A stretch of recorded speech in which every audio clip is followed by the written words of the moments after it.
Whoa, it was just really chilly out here, but glad to be here. Guys, we're looking at steams and saunas, a contraption that came up with the Romans back in the day to talk politics, to relax, therapy, and just be calm, cool, and collected. But come along, everybody, we're going to take a tour of this steam room right over here. Glass door right on the entrance, and mosaic tiles all over with a nice warm light right over here. It is just a very calm and relaxing place, and as you come and see, there's a lot of slopes around it so that water can just drop and come right into that drain, and you can just sort of sit and relax and take it all in and just be in some tranquility and some warmth. Now, this is what we're going to be looking at in this very cold season: cost implications, quality, what you need to know about when you're building your steam room or your sauna room. So you've got mosaic tiles all around here. You've got your light right overhead over there, which is spot lighting. Right over here, enveloping, encasing this. It's about, give or take, 6mm frosted glass. Right around it, you've got some rubber, such that when you close it, it just sort of moisture and keeps in that heat and the moisture inside there. So that's the steam room. So come along, everybody, into the sauna. Different door. You've got your polycarbonate right over here just to bring in a bit of light, and all cladded in cypress soft wood, and it's already even getting warmer inside here. So come along, everybody, and have a look at this. So I'll just hold that door for you right there. So you've got a place where you could hang your robe right over here. You've got a sand temperature machine to sort of know the minutes that you're going to be spending right over here. So it's on, it's a bit hot. We're just letting the air just come out. You've got your temperature thermometers right over there. Right over here, you can just sit down, and in front of me, you've got your stove, which has all these rocks that are right over there, but it's also protected with some wood so that you don't get to burn yourself while you're inside here. All cladding with soft wood, and it's got a TNG cut. So you've got a track in a groove that sort of is placed together really tight, so all the moisture and warm air is just kept within this space. Now, I'm going to be talking to a technician in this space to tell us a little bit more about steams and saunas, and you get to know how much it actually costs to have one of these in your house. Let's get it. Excellent. Hey, how are you doing, John? How are you doing? You're good? I'm doing very well. Just a little cold, but so far so good. Tell us about steam rooms. All right, steam rooms. Peter, steam rooms. I know this is something that we also get a lot of questions about. So basically, what is a steam room? It is, as the name describes it, it's basically a space which is filled with steam. How hard is it to build a steam room? It is not difficult to build a steam room, but first things first, I think if you do have the knowledge of doing something, then it is not difficult. It's something that can be done, but it has some bit of technicalities, which definitely you've got to have a specialist to help you build it. What do you need for a steam room? It is a specialized room, as I said. So there are things which go into building a steam room. You've got tiles that go into it, and not just any kind of tile. You've got mosaic tiles. You've also got the main thing, which is a steam generator. Why mosaic tiles? Why not these bigger tiles? Mosaic tiles, because if you look at it as a steam room in itself has lots of rounded edges. Like your seats are not rectangular or square. You have edges which are round. So for you to get a nice finish, you need mosaic tiles, because in themselves they are small rectangular cubes which you can basically carve into your spaces. So that's mostly why you go with mosaics. Apart from the tiles, the most important equipment to have is the steam generator, because it's a steam room, it requires a steam generator. So with your steam generator, you've also got to have a light in there. And of course, there is also drainage which is required for that room. There are a couple of items which you would need. Apart from you having a drain point, you've got to have grouting for the tiles, and the grouting has to be special for a steam room. It has to be grouting which is antifungal, because of the nature of the steam room. The conditions which are in the steam room are a bit more favorable for growth of fungi, and you also don't want that to happen in your steam room. So you have to ensure that what you're putting in your steam room basically deters the growth of algae inside, and fungi. A glass door would serve two purposes. One could be safety, because inside a steam room you want to see if anything happens and you're in there, somebody also wants to see that. And also due to the fact that you also want to make almost a leak-proof room. So you don't want the steam to go out. So you need a glass door which fits very well, and still at the end of the glass door there is also a flap which helps you lock in, almost like having an airtight kind of room. How does steam get into the room?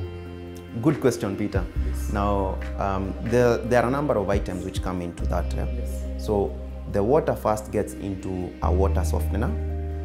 Then from the water softener, it gets into the steam generator. The reason we pass it through a water softener is to reduce the water hardness, because a steam generator has some elements in there. So you don't want that calcium to deposit quickly in your element, and which could have an effect of reducing the lifetime of your steam generator. So from the steam generator, it gets heated up and it's channeled through a copper pipe into your room. And then you have a copper pipe, because copper has properties of holding steam in the right temperature. It will not, you're trying to get it as fast as possible to your room before it condenses. So once it gets into your room, there's an elbow outlet which we will look at. I'll just show you what it is. That's how it gets discharged into your room. Big question, how cheap is it to make a commercial or residential steam room? Peter, I can say how expensive. I'd like to approach this question by first mentioning to you that it is value for money if you look at the benefits of a steam room. So if you have a little bit extra, you can definitely put into a steam room. Now, a homemade steam room would cost you in the range of 1 million to 1.4 million, depending of course on your size, the size of the room. And if you go commercial, you would spend slightly more. You'd spend towards the tune of 1.5 to 1.8 million. Again, all these costs are determined by the size of the room, the size of the steam generator, which goes hand in hand with the size of the room.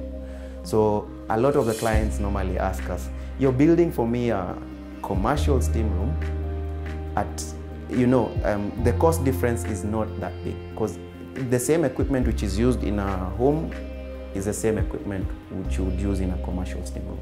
Does it need a drain? I will go into the provisions that are required when you're building a steam room. Most of the times, after you've just built the shell of a steam room, you need to provide power and also a drainage point.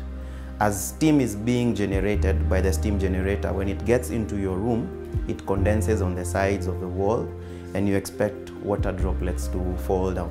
So as this is collecting, you need to channel it towards a certain point, which will now get rid of your water. That's why you now need a drain point in your steam room. And where do you put the drain? Ideally, you'd put it right at the corner. If I take, for example, a room which has an L-shaped bench, you'd put it right at the L, because you also don't want it to get in the way. When people are seated in the steam room, you want to put it just slightly off where guys will be putting their feet. So those are the technicals that you have to get into to now see whether it's, as I mentioned to you when we started the show, is it difficult to build a steam room?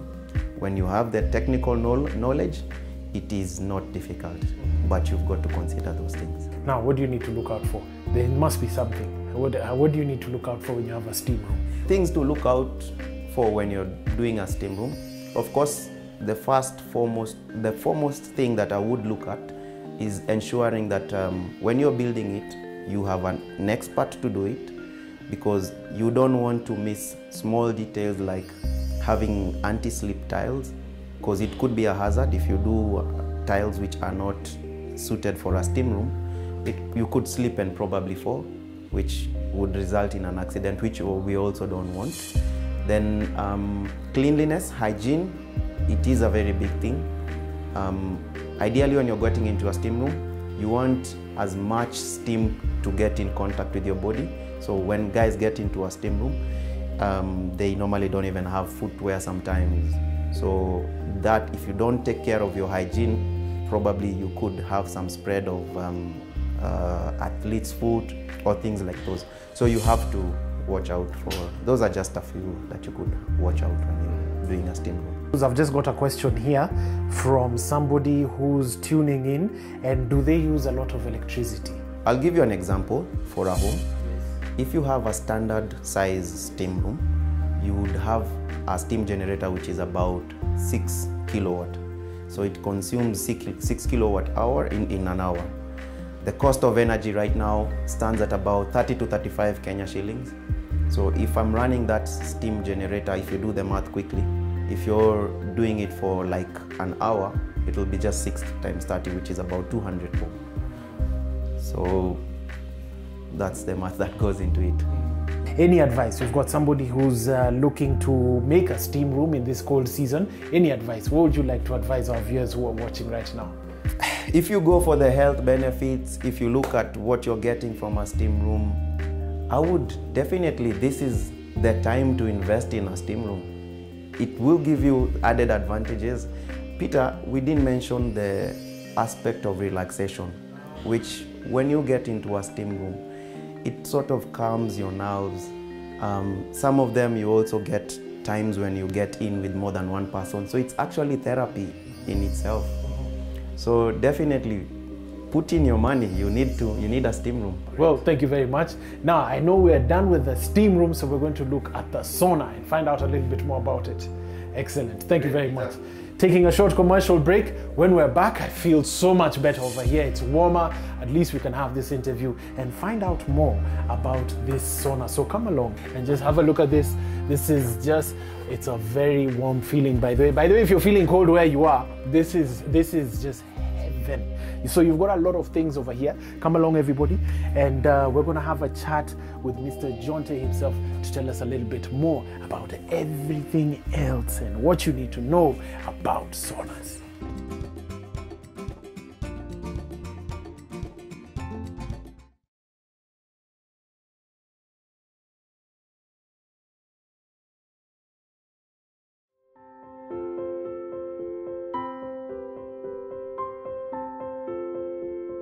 Welcome back from the commercial break. Now we're inside this sauna and we're going to learn a bit more with Jonte. Welcome back. Thank you Peter once again. Good. Now tell us about a sauna. What is the composition of this sauna? Thank you. We are now looking at a sauna room. Yes. Sauna, just after we've done the steam room. Remember, these two have a difference in the type of heat that is generated. Yes. Like this is more dry, okay, with a little bit of humidity. Not as much as you'd have in the steam room. Yeah. So inside a sauna room, the materials which you need to build a sauna room definitely would be your wood. Yes. You also need some insulation in it. Okay. The room also has to be plastered. Yes. Then there is also the sauna heater, yes, which we'll also which we have over here. Look at. Yes. Okay. So these rocks are the ones that heat up. Correct. So you've got that. Like a stove kind of a heater. Yes. But it has inside it has elements which get heated up. Then you put in the stones, which are special stones which don't crumble over time, even after heating for quite a while. Okay. Then another thing you might want to do, you can also add some aroma as you're in there. Yes, I see guys putting mint and all these flavors. Correct. Interesting. Yeah, the flavors do two things for you.